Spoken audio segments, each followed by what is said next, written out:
I saw this on my recommended, and I thought it could be interesting because I'm a pretty big fan of like Fate.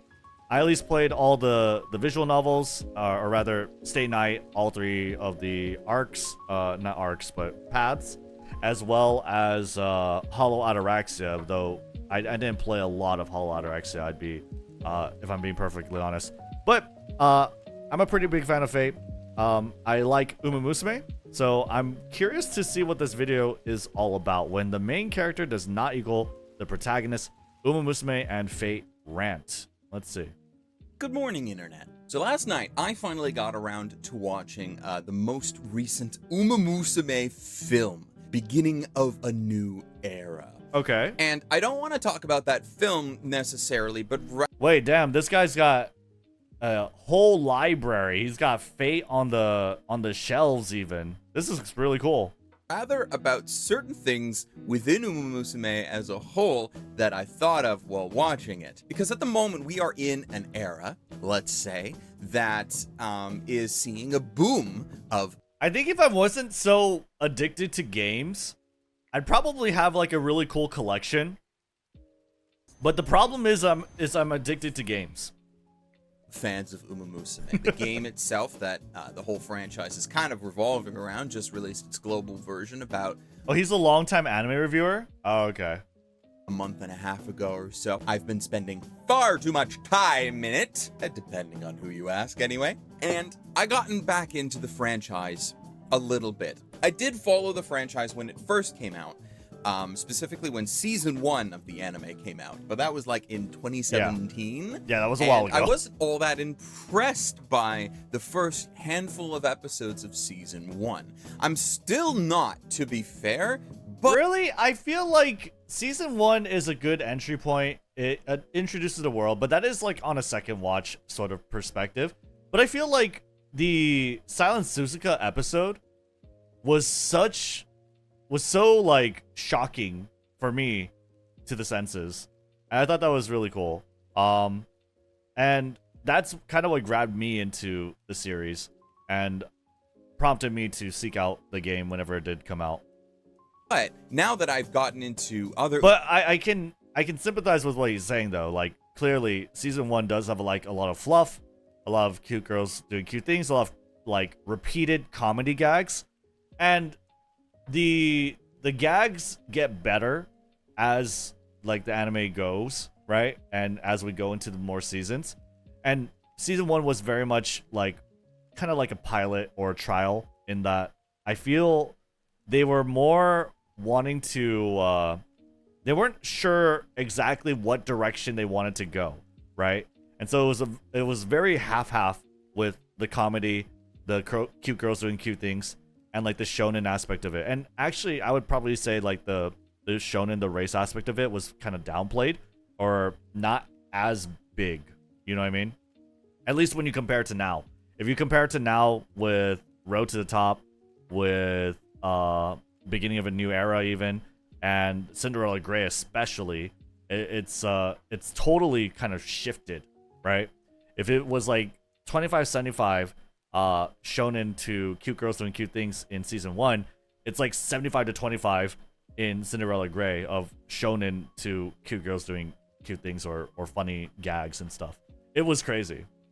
Yeah, it's a crazy shift. And also like season 1 just didn't look all that great, even compared to its contemporaries, I think. But I still like it. I still like season 1. And I think there's a lot of good moments in it, for sure. But it takes a while. It takes a while to get into it. Umamusume media, I've played the game, I've watched Cinderella Grey, I've seen the new film. Oh, cool. I wanted to go back and try and figure out, alright, well, why didn't I like those first couple of episodes of season 1? And some of those reasons I found have sort of been dealt with in later adaptations of this setting. The biggest one, of course, being the whole idol thing. Still don't get it. And I mean, I get it from a meta perspective. If you actually look into some of the history of Umamusume, the voice actors going and doing idol-related things as their characters in lieu of the game actually launching, because the game was behind. The game did not launch when it was supposed to. My best guess is that everything was supposed to come out at roughly the same time. The first season of the anime came out in like 2017, but the game itself didn't come out until like 2.5, almost 3 years later. Yeah, 2020. There were problems, man. And the only thing kind of keeping the franchise afloat for a while was the voice actresses going around doing a lot of idol things. But it's that sort of... Really? I didn't know that. That's such an interesting sort of era to think about. I didn't know they would even have a lot of draw doing the idol stuff. Very interesting. Thing that kept the franchise alive. Now, though, it's one of those, okay, well, why is the whole idol thing here? And most of the time, we just kind of forget it exists because it's not logically... Yeah, it doesn't make sense. Honestly, it doesn't really make that much sense, and it gets more and more downplayed as we approach the modern era of things. But it's interesting. I think it's probably... Like, I never really thought of this before, but it's probably because it coincides with their strategy of doing anime, game, and attacking, like, basically all the different media fronts, right? All attacking the different media fronts, the anime, the game, then I guess now live concerts, right? The manga with Cinderella Grey. So I guess it just is synergistic with that. Consistent. Being an idol has always been sort of displayed, especially in anime media, as a full-time job. Like, when you watch anime about idols, they spend a lot of time doing dance choreography, doing singing lessons, all of these things. And then to apply that to the Umamusume universe, well, the Umas, like, they are spending all of that time that they would be spending as idols instead practicing racing, you know? Yeah, it doesn't make a lot of sense. I feel like you probably see a lot in season 1. The most sort of attention to the idol aspect, because I remember distinctly, like, and I guess because I rewatched it recently, but Special Week was... Or rather, Tokai Teio in season 1 isn't really like Tokai Teio, but she's like the student council president's sort of favorite person, or like a teacher's pet, but for the student council president. And she's also not like a crazy racehorse. She's like really good at dancing, and so she teaches Special Week how to dance, because I feel like in the first few episodes, Special Week didn't really know how to dance. So has a totally different role compared to like her role in season 2 and in real life, right? It's very interesting. Yeah. You mean Sun? Yeah. I mean, they're not related like that in the anime, right? But yeah. Sorry. No, yeah. Sakura Bakshino is class president, but Sibley Rudolph is student council president. And Teio was basically like, I guess her favorite student, so to speak, right? But yeah. Getting better at the thing that they're supposed to be good at, which is racing. To then say, yeah, by the way, after every race, there's going to be a winning concert where the top performing racers will then also sing and dance. And it's just like, okay, they make a joke a couple of times about how the number one racer, being one of the main characters of whichever version of the story that you're following, happens to be absolutely terrible at singing and dancing. And I'm like, well, yes! Why would you think that they had any time to get good at that when they've been busy practicing for their race? And the fact that now more recent seasons and even films just kind of ignore that portion of this reality is a little bit hilarious to me. They put it off to the side, right? It is interesting, like, how successful the Umamusume anime is, even in the efforts of like drawing people to their world, when, like, yeah, in reality, half the world doesn't really make a lot of sense. It's very, very interesting, and especially when you think about like the timeline of Umamusume and like when things are happening. Tokai Teio is not a predecessor, but she races and has her heyday before Special Week. But you don't see that in the anime. Special Week, we follow Special Week, so Tokai Teio is kind of taking backseat until season 2, where it does focus on her and her history and her story, her arc. So like timeline wise, it's just a little, it's very, very off. How I think of it is I don't really think of world building or consistency or timelines whenever I think of Umamusume. I kind of like put that off in a way back for like an afterthought. And I mean, I feel like I wonder how many people try and put together the timeline, because I don't think it's that big of an issue, and I don't think it's that big of a deal for me, because the stories of the horses are what's more important to me and what I enjoy the most out of it, and how they convey it into the anime, you know.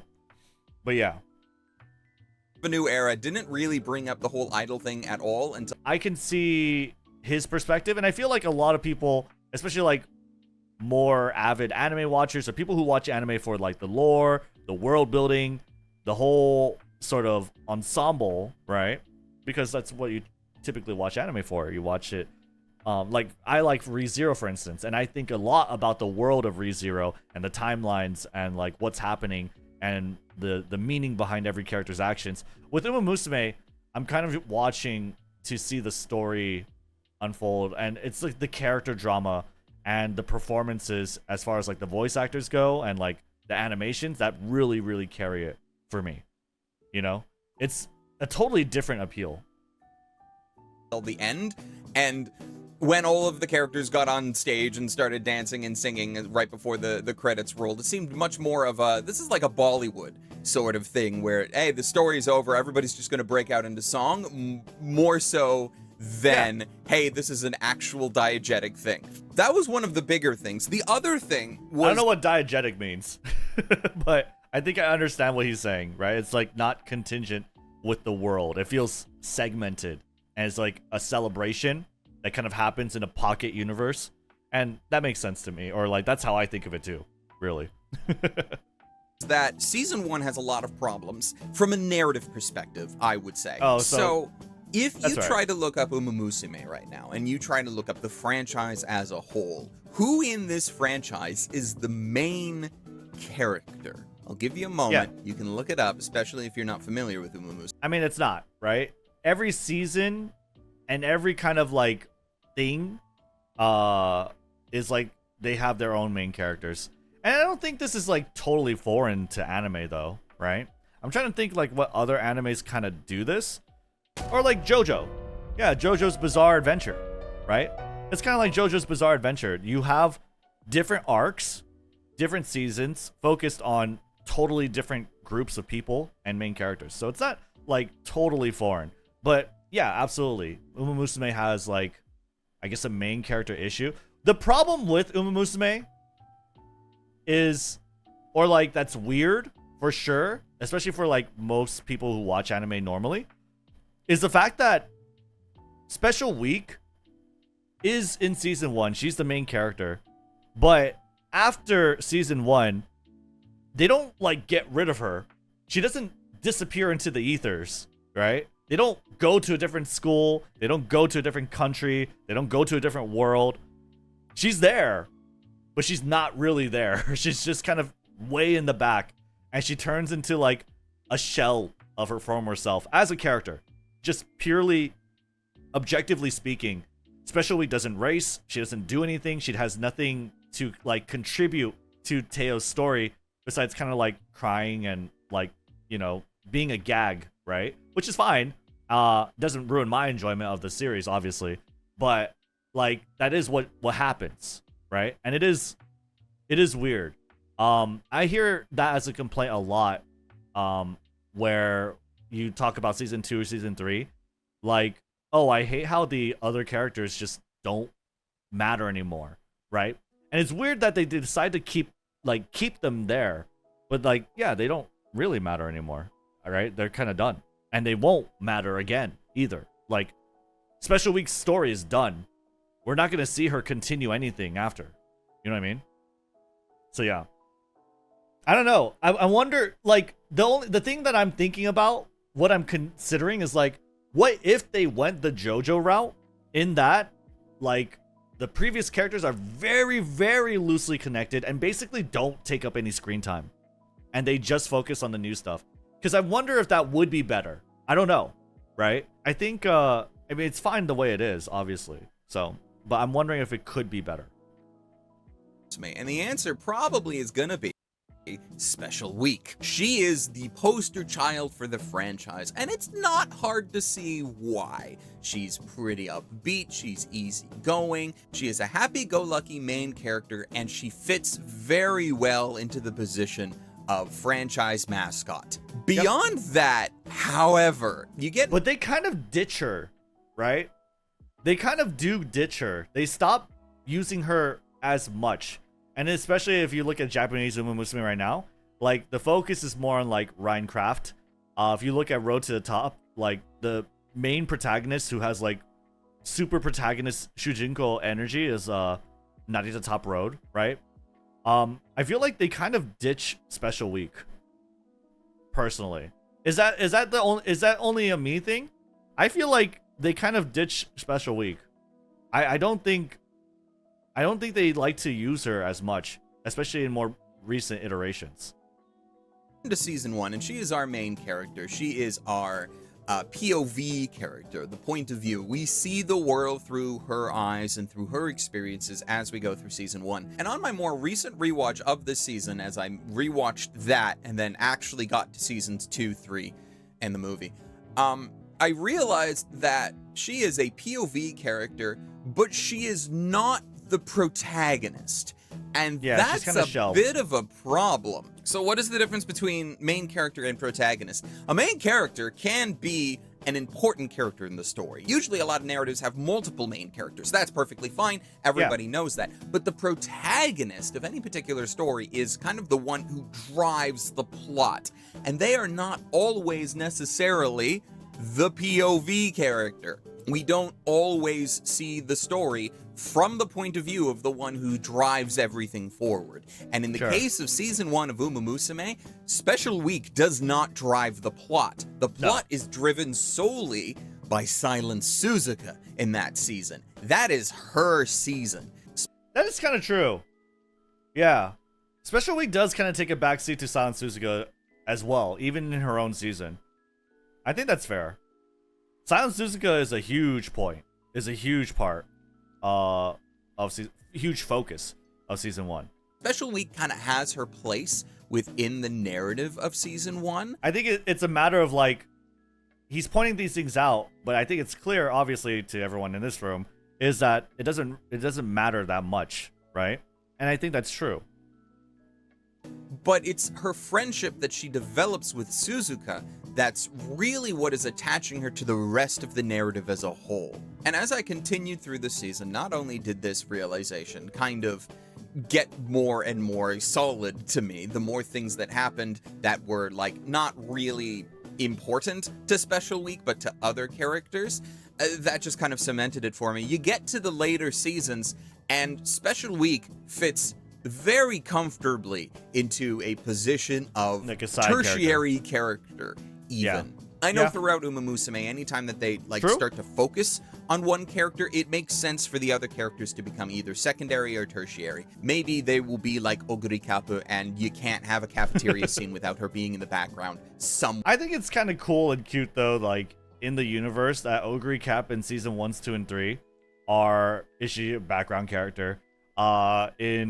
She's like persistent action to everyone. I'm not too sure Road to the Top, I forget. God, I was so tired that day.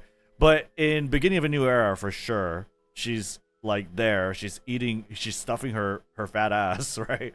And then Cinderella Grey, that's her story. And she's like so different. She's so cool. Not allowed to do it. It's like a law of this franchise. Is that her belly bulging out? Well, it's not just Oguri, it's Dance of Flames too. But after season 1, Special Week barely appears. Yeah. And that's kind of a funny thing to me. Like, it's not just a matter of, well, she's not the focus of the season anymore. Yeah. Once we get into season 2, we're going to start spending more time with McQueen and Teio. And I'm like, that's fine. We can do that. But then you get to season 3, and I would expect the same logic to apply. But no, I mean, Tokai Teio and Meijiro McQueen actually have reasonable supporting cast roles in season 3. That's true. That's true. He's not. He's really right about that. Teio and McQueen are a little more important, and it is something that they set up from season 2, and that's why you can kind of see season 1 almost in a vacuum, because what do you see at the end of season 1 at episode 13? I think you see Kita-san Black's pilot character, right? You guys know what I'm talking about? Like at the very end of season 1 on episode 13, I think you see like Kita-san Black's like prototype version, right? That is true that Special Week kind of just like doesn't do much at all. But in season 3, Teio and McQueen, like you can imagine 2 and 3 being more of a well thought out package deal, is what I'm trying to say. That they clearly had in mind like a bridge from 2 to 3, right? Because 2 features Kita-san Black and Satano Diamond, and they look up to Teio and McQueen. And then when you get to season 3, you get to see them fully form and also call back to them as mentors, right? Or like people who at least have more of a say in what they're doing. Yeah, Measure McQueen, actually, yeah, she plays a pivotal part in developing Satano Diamond, right? As well as Teio with Kita-san Black. But you don't get that with Special Week. And you definitely don't get that with Silent Suzuka. They're like kind of full off screen, right? Yeah, Kita-san, it's clear like season 1 was super, super like pilot, super like prototype of the entire IP, of the entire franchise, right? They wanted to do Kita-san Black for sure. I think they were trying to allude to it. But then that's why you also see like in season 1, you see Trainer being like a bit of a creep, a little bit of pervy, right?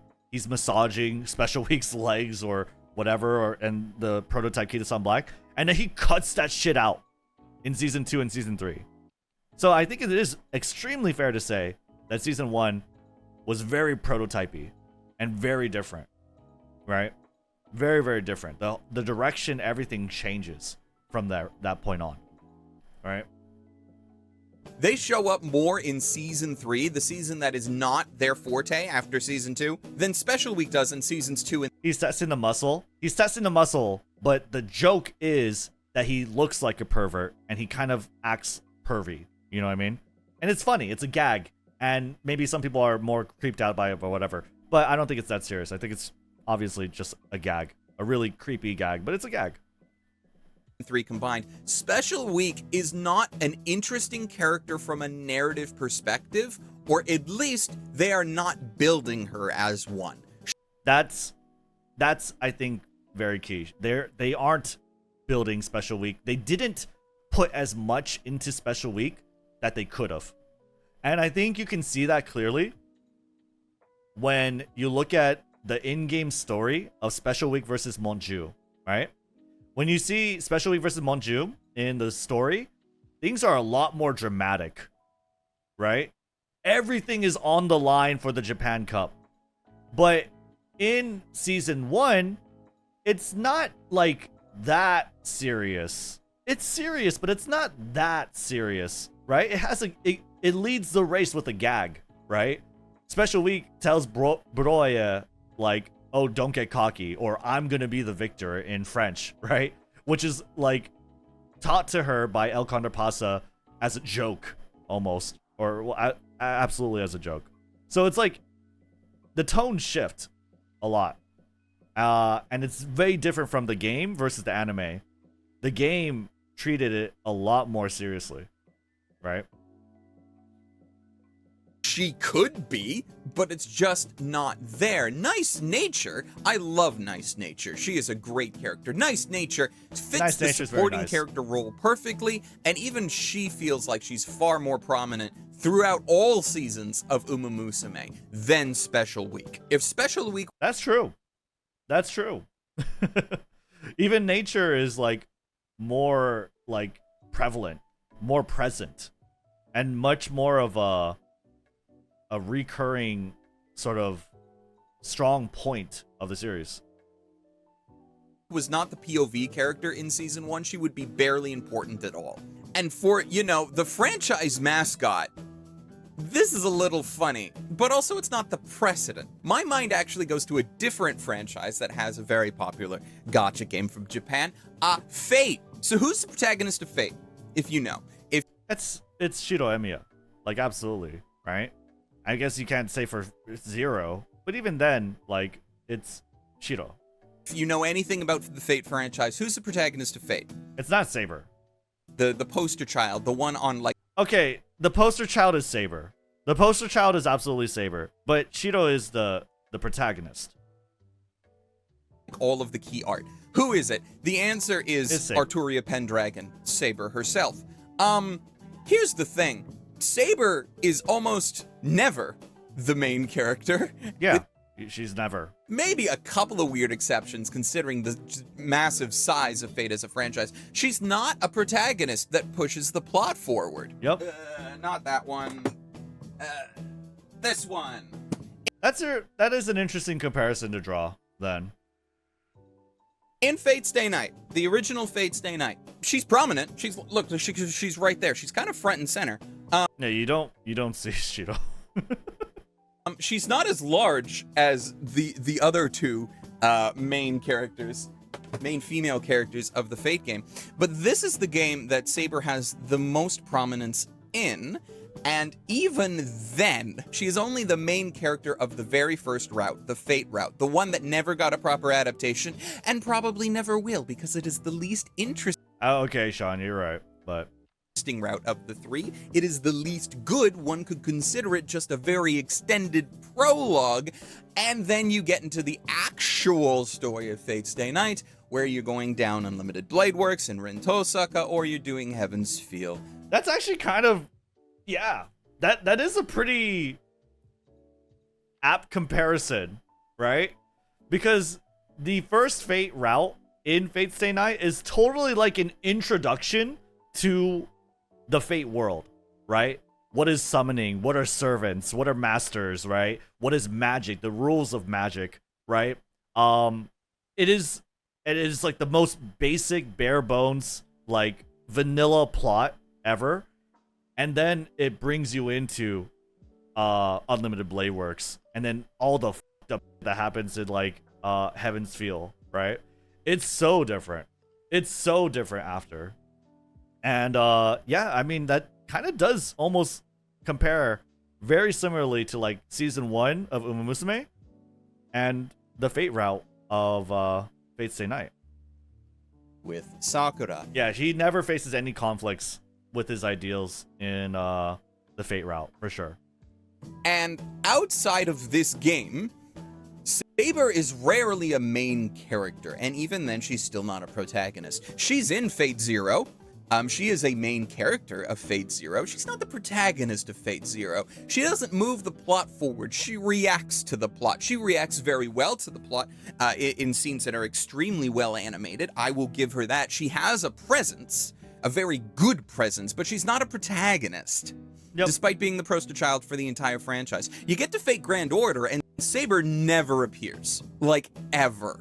Versions of her appear. It's a running joke that there are like a billion different Saber faces throughout the Fate franchise, and that's fine, but like OG Saber herself barely appears in Fate Grand Order. She is not a character at all in that game. Yeah, you can summon her and use her for fights, but as far as any narrative is concerned, she doesn't appear. This seems to be a thing that I've noticed with certain franchises that happen to contain gacha games. I don't know if these are the only two examples, because that's kind of my limited experience in gacha.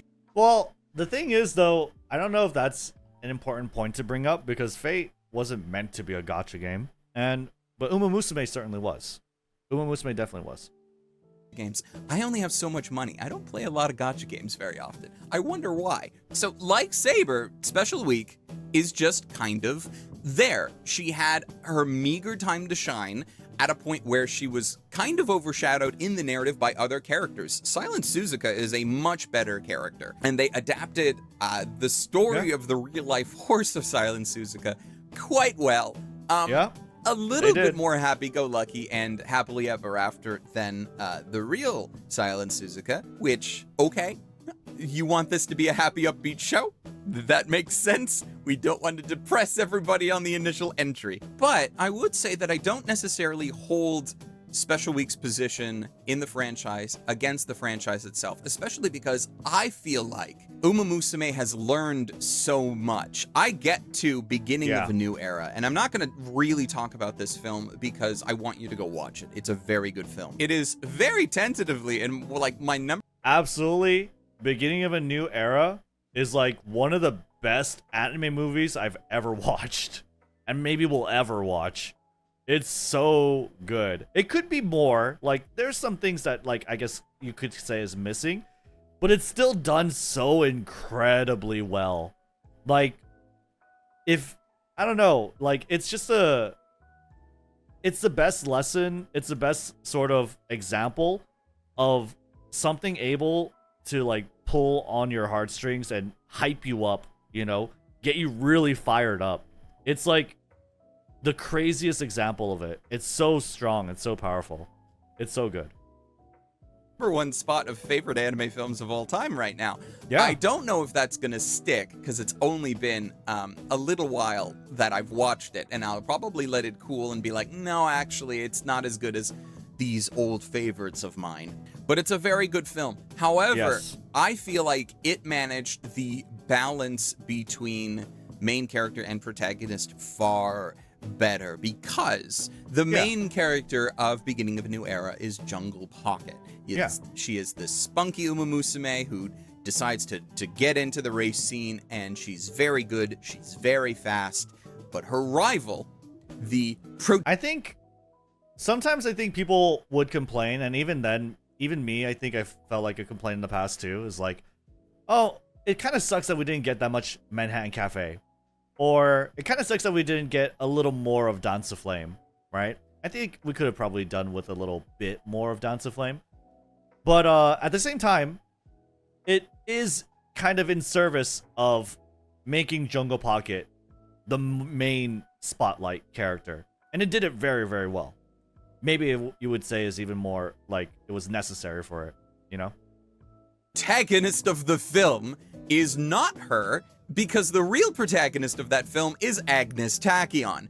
The thing is, though, is that Agnes Tachyon is not the POV. We don't follow Tachyon around. We follow Jungle Pocket. However, even then, by at least the midpoint of the film, she starts to actually tear back the protagonist role, so to speak. The narrative actually allows Jungle Pocket to be the focus, in that she might not be like the spark that ignites the plot forward, that propels things forward, but she is the main character and the protagonist as far as showing us how certain people are reacting to the situation caused by other characters. And I think it does that very well, far better than how it showcased a Special Week dealing with Silent Suzuka. You can't do that much anymore to make Special Week a main character.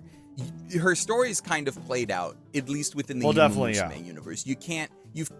She has been tied so intrinsically to Silent Suzuka that it is impossible to detach the two, and Suzuka's story is just far more engaging. It's just unfortunate that there are... I feel like you could make Special Week a good character, but you would have to like redo season 1 entirely and have a lot less Suzuka.